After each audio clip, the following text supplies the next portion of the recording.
तो भाई Spiderman brand new day के अब तक 2 ट्रेलर्स रिलीज हो चुके हैं और यहाँ पे सरप्राइजिंगली स्टोरी के बेसिक स्ट्रक्चर को छोड़कर सोनी वालों ने अब तक हमारे सामने कुछ भी रिवील नहीं किया है। इनफैक्ट भाई यहाँ पे ट्रेलर्स के थ्रू जिस तरह से जीन ग्रे के कैरेक्टर को एक विलन की तरह हमारे सामने प्रेजेंट किया जा रहा है वो भी मेरे हिसाब से केवल और केवल एक तरह का मिस डायरेक्शन है। इनफैक्ट यहाँ पे दोनों ट्रेलर्स में हमें बूमरैंग, टेरेंटुला और स्कॉर्पियन जैसे जो स्पाइडरमैन के विलन्स दिखाए गए हैं वो भी बस एक तरह की मार्केटिंग स्ट्रेटेजी हो सकती है, जहाँ पे एक्चुअल फिल्म में शायद ये सभी हमें केवल और केवल बस एक फ्लैशबैक सीक्वेंस या फिर 1-2 सीक्वेंसेस में ही देखने को मिले और फिल्म का एक्चुअल विलन कोई और ही निकले। तो आइए आज के इस वीडियो में ब्रांड न्यू डे के रिगार्डिंग ऐसी ही कुछ इंटरेस्टिंग थ्योरीज के बारे में थोड़ा और डिटेल में बात करते हैं। हेलो गाइज, मेरा नाम है अभिषेक और आप देख रहे हैं नर्डी इनसाइट। तो बिना किसी देरी के लेट्स बिगिन द शो।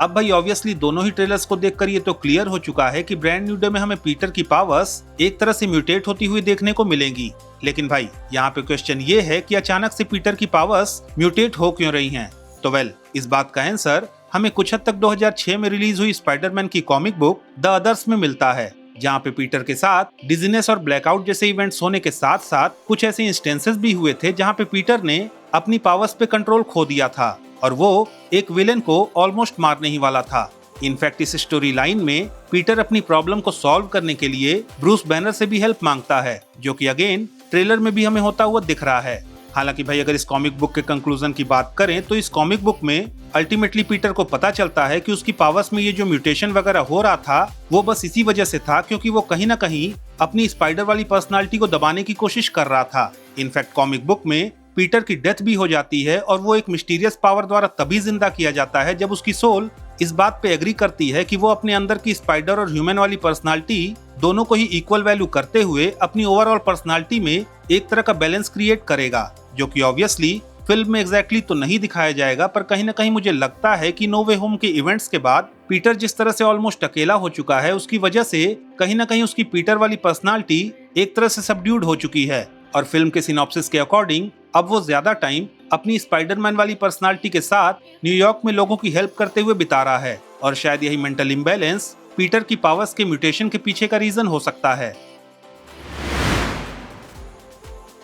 अब भाई अभी तक जितने भी लीक्स, रूमर्स एंड रिपोर्ट्स हमें ब्रांड न्यू डे में हल्क के अपीयरेंस के रिगार्डिंग मिली है उन सभी में ये कंफर्म किया गया है कि हमें फिल्म में हल्क का ग्रे हल्क वाला वर्जन देखने को मिलेगा। हालांकि भाई अगेन अभी तक एमसीयू में हमें हल्क का जितना भी अपीयरेंस देखने को मिला है उसमें हमें हल्क के इस ग्रे हल्क वाले वर्जन के बारे में कभी भी कुछ भी बताया नहीं गया है। सो अगर ग्रे हल्क के बारे में हमें कुछ भी जानना है तो हमें मार्वल कॉमिक्स में ही देखना पड़ेगा, जहाँ पे इंटरेस्टिंगली अगर ग्रे हल्क के ओरिजिन की बात करें तो इनिशियली ये केवल मार्वल कॉमिक्स की एक प्रिंटिंग मिस्टेक थी, जहाँ पे कॉमिक बुक में हल्क को ग्रीन कलर में दिखाने के बजाय गलती से उसे ग्रे कलर में प्रिंट कर दिया गया था, जिसके बाद मार्वल ने इस गलती को एक बैक स्टोरी दी जहाँ पे इन लोगों ने बताया कि जब इनिशियली ब्रूस बैनर हल्क बना था तो वो ग्रे हल्क के ही फॉर्म में था, पर बाद में ब्रूस बैनर के रिपीटेडली गामा रेडिएशन को यूज करने की वजह से वो ग्रीन हल्क में ट्रांसफॉर्म हो गया, जो कि ऑब्वियसली ग्रे हल्क के कंपैरिजन में काफी ज्यादा स्ट्रांग और सैवेज था। हालांकि भाई जहां ग्रीन हल्क अपनी पावर्स पे रिलाई करता है वहीं ग्रे हल्क काफी चालाक और स्ट्रीट स्मार्ट है,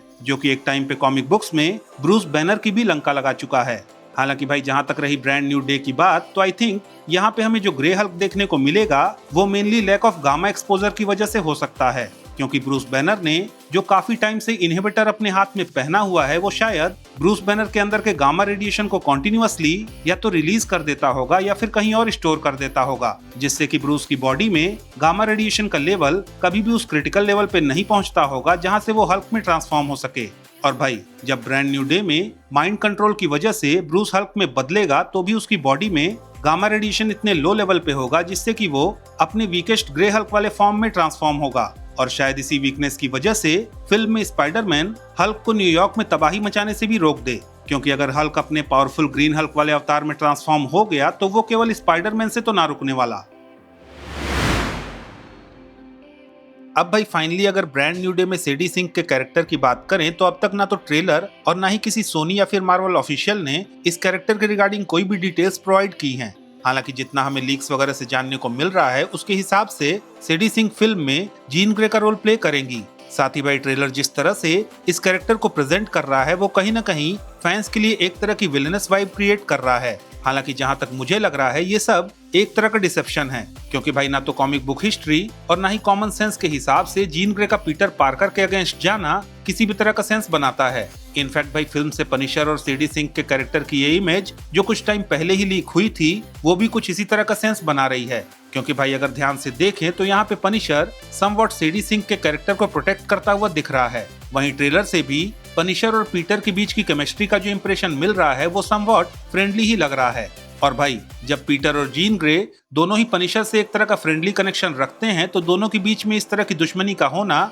जैसा ये ट्रेलर दिखाने की कोशिश कर रहा है, वो किसी भी तरह से सेंस नहीं बनाता। इनफैक्ट भाई मुझे तो लग रहा है कि विलन वो कैरेक्टर है जिसे हमने टीजर और ट्रेलर में स्पाइडर्स हैव 3 लाइव्स वाला डायलॉग बोलते हुए सुना था, जो कि ट्रेलर में दिखाया तो नहीं गया पर रिपोर्ट्स के अकॉर्डिंग टूम्बस्टोन का कैरेक्टर हो सकता है। Spiders have 3 life cycles. When between cycles, it can leave the spider vulnerable to threats. तो भाई दैट्स इट, ये थी मेरी स्पाइडरमैन ब्रांड न्यू डे में पीटर पार्कर, हल्क और जीन ग्रे के रिगार्डिंग कुछ प्रोबेबल थ्योरीज। अगर आपको ये थ्योरीज पसंद आई तो प्लीज इस वीडियो को लाइक कीजिए, शेयर कीजिए और हाँ, अगर आपके कुछ सजेशंस हैं तो please don't forget to comment और जाते जाते प्लीज इस चैनल को सब्सक्राइब करना भी ना भूलें। तो मिलता हूँ मैं आपसे अगली वीडियो में, तब तक के लिए have fun and enjoy the day.